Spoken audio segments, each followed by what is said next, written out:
Hello friends, welcome to my channel draw and art by Manu. हमारी calligraphy की series चल रही है और आज हम उसके नेक्स्ट पार्ट को स्टार्ट करने जा रहे हैं।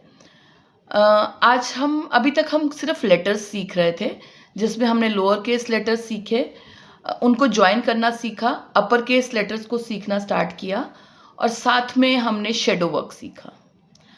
मैंने आपको दिखाया था कि जब भी हम कैलीग्राफी का कुछ कोट लिखते हैं, कोई कोटेशन लिखते हैं, तो अगर हम बैकग्राउंड पे कुछ इफ़ेक्ट देते हैं तो उससे और भी ज़्यादा ब्यूटीफुल लुक आती है।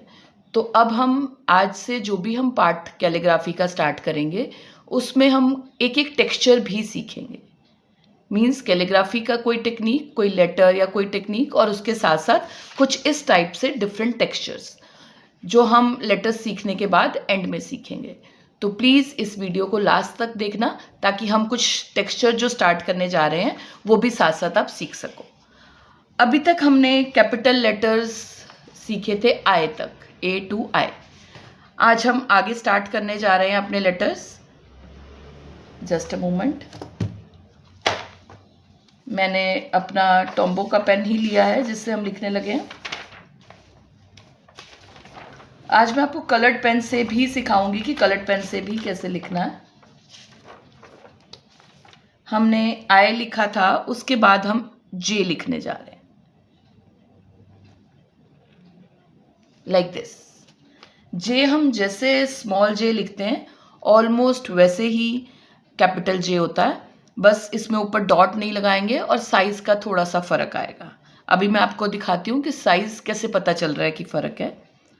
हमने थिन लाइन स्टार्ट करी इस तरह से, thick line and thin line, ठीक है, ये है जे।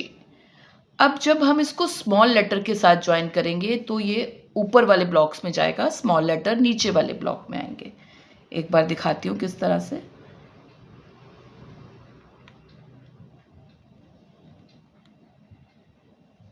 लाइक दिस, ठीक है। एक बार फिर से देखो,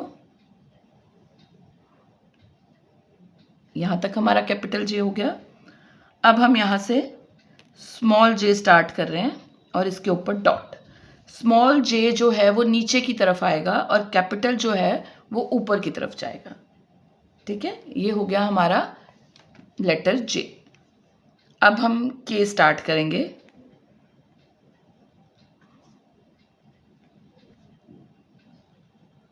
इस तरह से हमने हमेशा किसी लेटर को स्टार्ट करने से पहले ये जो लाइन है ये ज़रूर देनी है, और एंड में भी हमारी लाइन आगे की तरफ जाएगी क्योंकि वो नेक्स्ट लेटर से ज्वाइन होगा।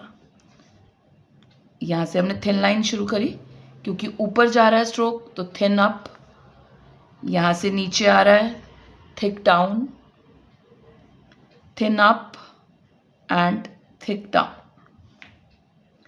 अब हमारा जो ये लेटर है ये 3 ब्लॉक्स का लेटर है, जिसमें हमने ऑलमोस्ट 1.5 ब्लॉक में ऊपर वाला पार्ट लिया है के का, और नीचे वाले पार्ट को 1.5 हमने नीचे वाले पार्ट को लिया है, ठीक है। एक बार दोबारा से दिखाती हूँ और इसको हम स्मॉल के साथ ज्वाइन करते हैं। ये हो गया, ये हम यहाँ से थिन लाइन लेकर जा रहे हैं। ये हमारा स्ट्रोक आया,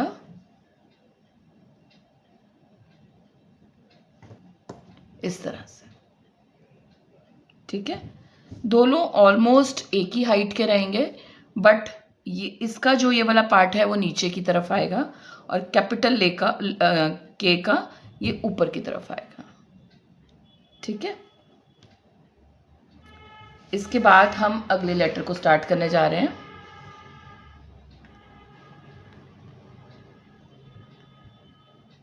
इस तरह से हमने एल लिखा। एल के लिए पहले हमने यहाँ से शुरू किया। अगर हम 3 ब्लॉक्स का ले रहे हैं तो मीन्स 1, ये 1 ब्लॉक हो गया, ये 2 और ये 3। हमने 3 ब्लॉक्स का एक लेटर लिखना है। तो फर्स्ट ब्लॉक से या थोड़ा सा उससे नीचे हम एक स्ट्रोक स्टार्ट कर रहे हैं, थिन लाइन, उसको कर्व दिया, ऐसे नीचे तक लेकर आए, फिर यहाँ से कर्व दिया और ये ऐसे, ठीक है। एक बार दोबारा से देखो आप।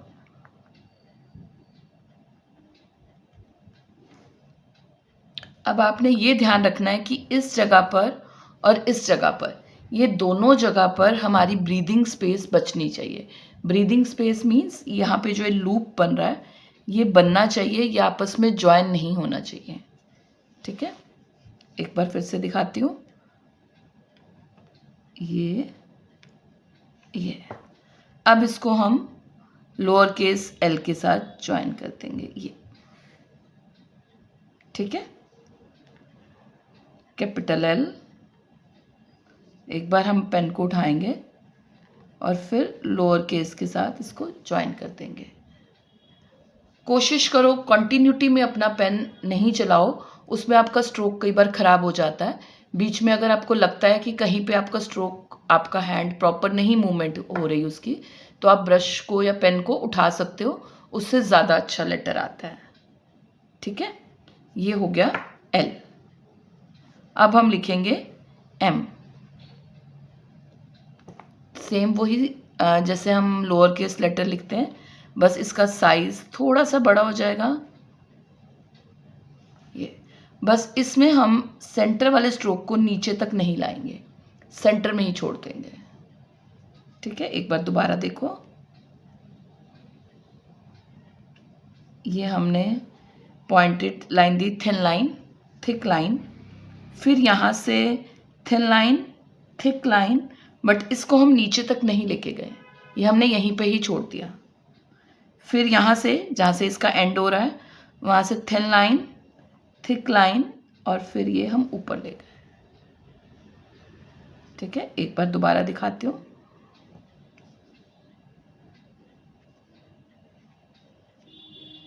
अब ये जो ज्वाइनिंग लाइन है ये लोअर केस एम की ज्वाइनिंग लाइन, या जो भी हम लोअर केस लेटर लिख रहे हैं उसकी ज्वाइनिंग लाइन है। इस तरह से हमने दो लेटर्स को ज्वाइन कर दिया। अब हम एन लिखेंगे। एन भी सेम उसी तरह से जैसे हमने लोअर केस लिखा था, बस इस तरह से। ठीक है, हमने ये स्ट्रोक दिया और ये आगे ले गए, और इसके बाद हमने इसको लोअर केस एन के साथ ज्वाइन कर दिया। ठीक है, ये हो गया अपर केस एन और lower case N. Almost same shape है, सिर्फ साइज का डिफरेंस है। अब हम ओ लिखेंगे। ओ में थोड़ा सा डिफरेंस है। हमने जब लोअर केस ओ शुरू किया था तो हमने इस जगह से स्टार्ट किया था, अब हम यहाँ से स्टार्ट करेंगे। ठीक है, हमने यहाँ से स्टार्ट किया। ओवल शेप बननी है, नीचे आ रहा है स्ट्रोक तो थिक, ऊपर जा रहा है थिन, नीचे आ रहा है थिक, और यहाँ ऊपर जा रहा है थिन। अब आप देखो यहाँ तक हमारा स्ट्रोक नीचे आ रहा है तो ये थिक, यहाँ से ऊपर जा रहा है यहाँ तक तो ये थिन लाइन, यहाँ से फिर नीचे आ रहा है थिक लाइन, और अगेन ऊपर जा रहा है थिन लाइन। ठीक है, हमेशा माइंड में, आपके सबकॉन्शियस माइंड में ये चलते रहना चाहिए कि थिन, जब भी लाइन नीचे आ रही है वो थिक और ऊपर जा रही है तो थिन।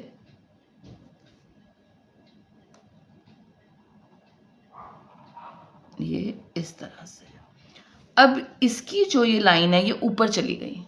हमने अगर इसको लोअर केस लेटर के साथ ज्वाइन करना है तो हमें यहाँ से एक ज्वाइनिंग लाइन अलग से लेनी पड़ेगी। ठीक है, जब भी हमने ऐसे लेटर्स को किसी लोअर केस लेटर के साथ ज्वाइन करना है तो हमें अलग से ज्वाइनिंग लाइन लेनी पड़ेगी, जिसकी भी ज्वाइनिंग लाइन ऊपर की तरफ जा रही है।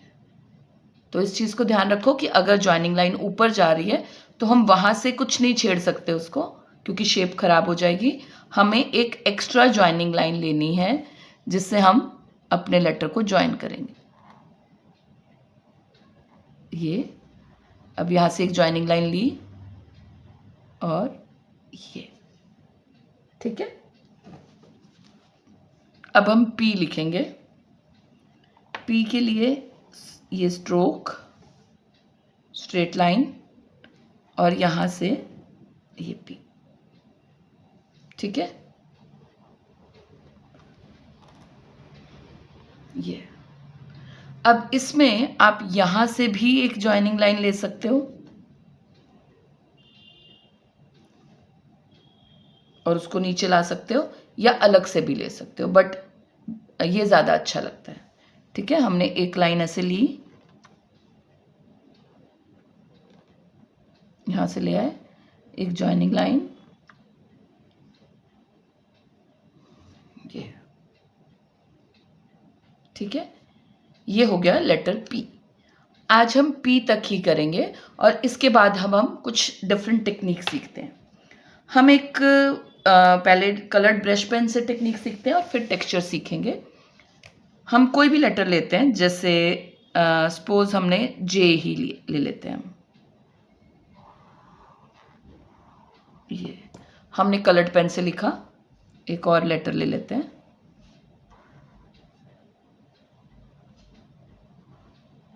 ठीक है, ये हमने ये कलर्ड पेन को यूज़ करके हमने कोई लेटर्स लिखे, इसी में हम शेडो का इफेक्ट देंगे, आउटलाइनिंग का इफेक्ट। हमने कलर्ड पेन यूज़ किए, कलर्ड पेन की जो टिप है वो थिक होती है, तो हमारे स्ट्रोक्स थिक आ रहे हैं। अब हम टॉम्बो का ब्लैक पेन यूज़ करके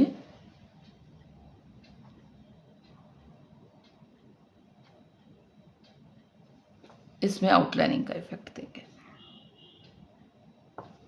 ठीक है, अब आप देखो जिस साइड सिंगल थिन लाइन है वहाँ मैं सिंगल लाइन दे रही हूँ, और जिस साइड थिक स्ट्रोक है वहाँ मैं डबल लाइन दे रही हूँ।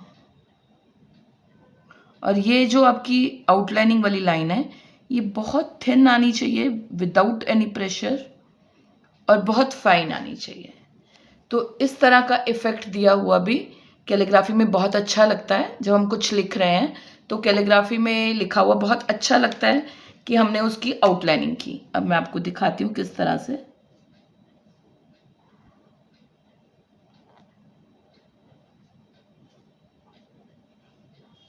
ये हमने लिखा काइट। अब इसको हम आउटलाइनिंग कर रहे हैं।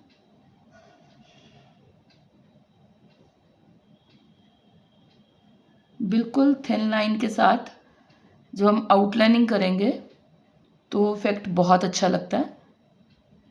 बस इसमें ये ध्यान रखना है कि जो भी आप कलर्ड पेन यूज़ कर रहे हो उसका शेड काफ़ी लाइट हो, क्योंकि अगर आप डार्क कलर का पेन यूज़ करोगे, जैसे डार्क ब्लू या डार्क पर्पल, डार्क ग्रीन, ऐसा कोई भी कलर यूज़ करोगे तो उसके ऊपर ये जो आउटलाइनिंग है वो विजिबल नहीं होगी।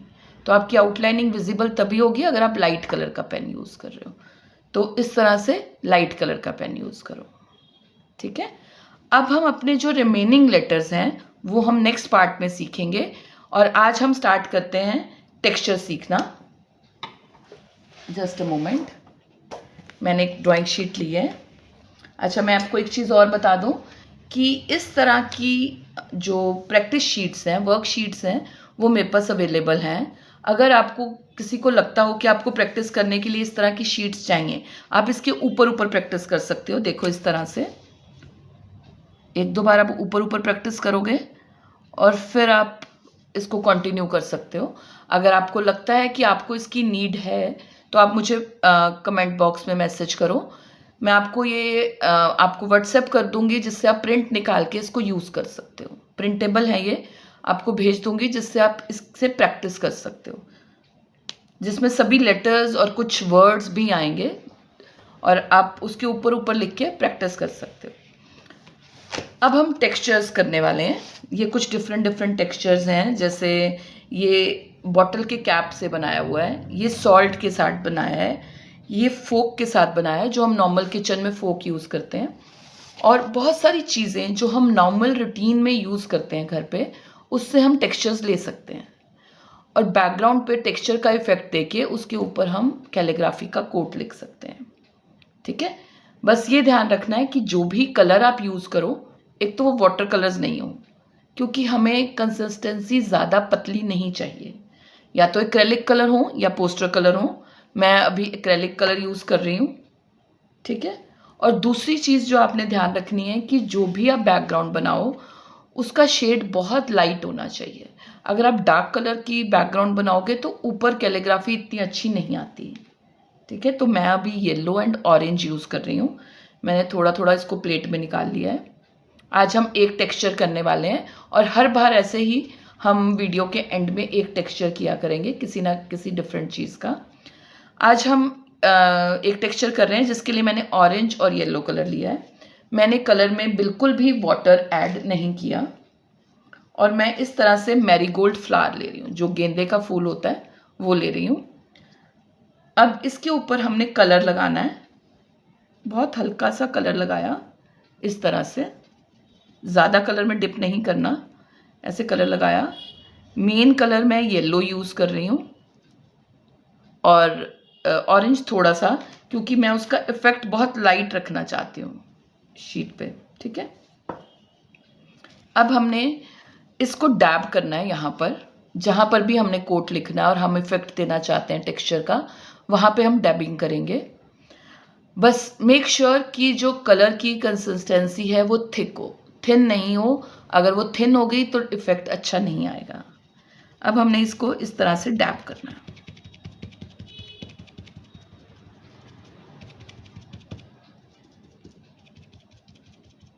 आप देख रहे हो नीचे इफेक्ट आ रहा है, जो टेक्सचर एक अलग सा ही टेक्सचर आ रहा है जो फ्लावर के साथ आ रहा है। अगर आप चाहो तो सिंगल कलर से भी कर सकते हो या you can use more than 2 colours also.